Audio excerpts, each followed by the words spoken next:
Di rapat BAMOS, Ketua DPRD Bang Afrizal Hafni kan ada. Jadi berkaitan dengan adanya pergantian antara waktu ya, Ketua DPRD Pasaman Barat dari Pak Afrizal Hafni ke Pak Arianto. Ya, ini tidak lepas dari hasil proses Mahkamah Partai. Ya, Saudara Afrizal Hafni terakhir kejadian sebetulnya bukan patokannya terakhir itu, tapi beberapa kejadian dan kesalahan yang sudah dilakukan selama beliau di Ketua DPRD. Kemudian partai menyikapi dengan melakukan proses di Mahkamah Partai. Hasil dari Mahkamah Partai itu memberhentikan beliau dari Ketua DPC, kemudian juga Ketua DPRD. Ya, dari jabatan, bukan sebagai anggota DPRD diberhentikan. Beliau masih anggota DPRD. Pada 8 Juni itu sudah keluar SK pergantian Ketua DPRD, kemudian juga Ketua DPC. Memang yang baru kita eksekusi waktu itu adalah Ketua DPC ke Pak Marianto. Sedangkan untuk Ketua DPRD berdasarkan permintaan dari Pak Afrizal Hafni, dari Saudara Afrizal Hafni, minta waktu selama 3 bulan. 3 bulan, karena ada sesuatu hal yang perlu beliau selesaikan sebagai tugas Ketua DPRD. Ya, maka kita memahami, partai memahami, kita beri bukan 3 bulan, tapi sudah 4 bulan. Sudah 4 bulan. Ya, baru di bulan Oktober ini, baru kita luncurkan SK itu. Ya, kita minta proses ke DPC, DPC mengajukan ke Sekretariat DPRD. Ya, namun memang ada dinamika saya dengar. Ya, ada pertanyaan. Kenapa baru dikeluarkan SK setelah bulan Juni? Itu jawabannya tadi. Ya, kemudian juga mempertanyakan, meragukan Keaslian. Ya, keaslian itu. Ya. Ini perlu hati-hati nih. Pak Afrizal Hafni perlu hati-hati. Ya, beliau sendiri tahu bahwa SK ini asli. Ya, tapi statement ke media, ke DPRD bersama pimpinan beliau meragukan. Ya, tadi di BAMOS sudah diperlihatkan SK aslinya. SK aslinya itu jelas, stempelnya itu timbul. Itu pertama.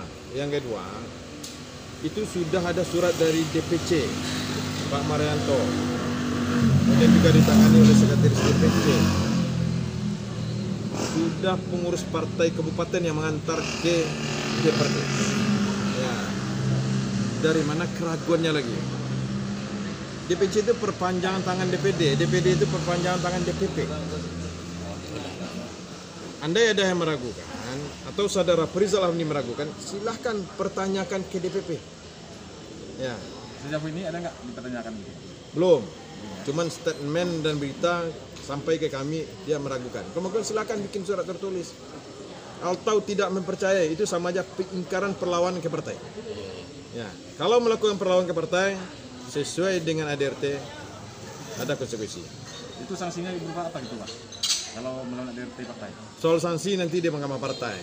Ya, tapi kalau sampai itu tidak mengakui tanda tangan Ketua Umum Pak Prabowo, saya rasa itu luar biasa. Saya rasa itu sanksinya sangat berat. Sanksinya apa itu Bang? Paling beratnya Bang? Saya tidak mau berandai-andai. Ya. Tidak sesuai ADRT. Di Gerindra itu tidak ada yang tidak mungkin. Tidak sesuai ADRT apa bunyinya Bang? Saya tidak mau memberikan sanksi karena itu kewenangan Mahkamah Partai, bukan kewenangan DPD. Ya, DPD nanti melanjutkan proses ini. Andai memang dia tidak mempercayai, tidak mengakui, mengingkari, atau melakukan perlawanan, DPD tugasnya memproses. Kita proses. Yang kedua Bang, tadi ada statement dari Pak Ketua itu Afrizal Hafni, dia akan membawa ke jalur hukum, ke pengadilan. Ya. Bagaimana sikap dari Partai Gerindra? Jika itu benar dibawa ke jalur hukum? Ya, itu haknya Saudara Afrizal Hafni. Ya, kalau membawa jalur hukum. Tapi ini adalah kewenangan partai. Belum ada ranah hukum di sini. Ya, langkah awal itu dia harus ke Mahkamah Partai. haknya di Mahkamah Partai.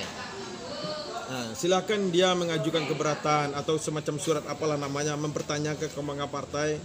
Hasil proses Mahkamah Partai itu, andai masih mengecewakan, baru dia bisa ke ranah hukum. Ya, belum bisa ke ranah hukum langsung. Jika itu dibawa ke PT UN Bang, terkait dengan keabsahan surat-surat tadi, Partai Gerindanya sendiri bagaimana, atau menyesalkan seandainya itu dilakukan oleh kadernya sendiri? Ini ranahnya kewenangan partai, kecuali dia di PAW baru bisa dia petun. Dia dicopot dari jabatan ketua partai dan ketua DPRD. Tidak ada ranah petun di sini. Itu kewenangan partai ya, Bang. Ini kewenangan partai. Ini internal ini. Kecuali dia dipecat sebagai anggota dewan. Baru ada ranah petun. Tapi perencanaan dia Bang kan langsung ke Petum Bang. Ya, dia tidak berarti memahami. keputusannya kan Dia tidak partai juga ya Bang. Dia tidak memahami. Belum ada ranah pidana, ranah petun belum ada di sini. Perdataannya nggak ada situ Bang ya? Belum ada. Ini murni kewenangan partai semua untuk Berarti Bang keputusannya partai ya Bang. partai. Kalau dia tidak terima putusan partai, haknya bisa masuk ke Mahkamah Partai. Pertanyakan itu, silakan. Untuk bukti-bukti yang sudah sampai ke DPD Bang, bukti-bukti apanya yang kesalahan ketua DPD ini, bukti-bukti apa kesalahannya Bang yang telah sampai ke DPD? Yang telah terbukti Mahkamah Bang. ya, contohnya Sejumlah laporan gitu Bang. laporan yang terbukti yang sampai ke DPD. Itu kan tidak perlu kita buktikan lagi, soalnya sudah proses Mahkamah Partai. Dan hasil Mahkamah Partai sudah ada. Tidak perlu kita kemukakan bukti-bukti itu. Internal ya, Bang. Itu mempemudah. Makasih. Hasilnya lah. Sikap Sebelum sidang Mahkamah Partai itu ditanya ada. Pak, izin Pak. Ini sikap dari DPD Provinsi Sumatera Barat Gerindra gimana Pak dengan manuver atau yang dilakukan oleh Harapan ketua ini Pak? Iya, Apa nih Pak? yang dilakukannya tadi di DPRD tadi, atau disesalkan gitu Bang, atau gimana Bang itu Bang?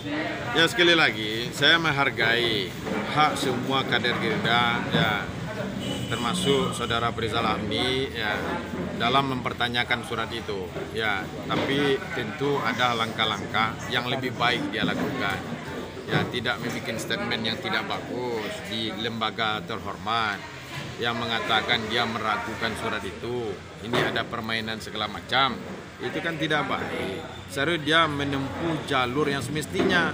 Jalur semestinya itu dia sebagai kader, sebagai ketua DPD, kalau memang kecewa dengan keputusan DPP itu, langkah dia adalah ke Mahkamah Partai. Pertanyakan itu.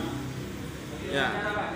Bukan malah bikin statement, bikin hal-hal yang tidak baik yang merusak citra Gerindra di lembaga terhormat itu. Saya sangat sayangkan itu. Ya, tapi saya maklum, ya mungkin dia kecewa, ya kurang terkendali emosinya, ya sehingga keluar statement mau ke bawah ke ranah hukum. Ya, kalau menurut dia itu ada ranahnya, silakan. Menurut kita itu belum masuk ranah hukum. Ini masih ranah partai. Ya, satu-satunya jalan cuma ke Mahkamah Partai. Ya, untuk stabilitas tentang DPC Pasaman Barat ini Pak, apa himbauan Bapak pada anggota kader bahkan simpatisan Gerindra? Untuk stabilitas, alhamdulillah sampai hari tadi kita pantau, kita pun sudah selesai melakukan verifikasi partai, ya, verifikasi administrasi dan faktual. Alhamdulillah stabilitas di DPC maupun di praksi cukup bagus. Ya, semua kader kita insya Allah taat dan patuh apa yang menjadi keputusan DPP. Ya, yang kebiasaan di partai kita itu, apa yang jadi keputusan DPP itu, semua kader itu wajib menerima, menjalankan dan mengamankan putusan DPP itu. Alhamdulillah itu berjalan dengan baik tadi. Ya. Di internal DPC ini nggak ada kisruh? Tidak ada, saya pastikan 100% insya Allah sulit semua. Sulit Pak. Ya, Salam Indonesia Raya. ya salam.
tindakan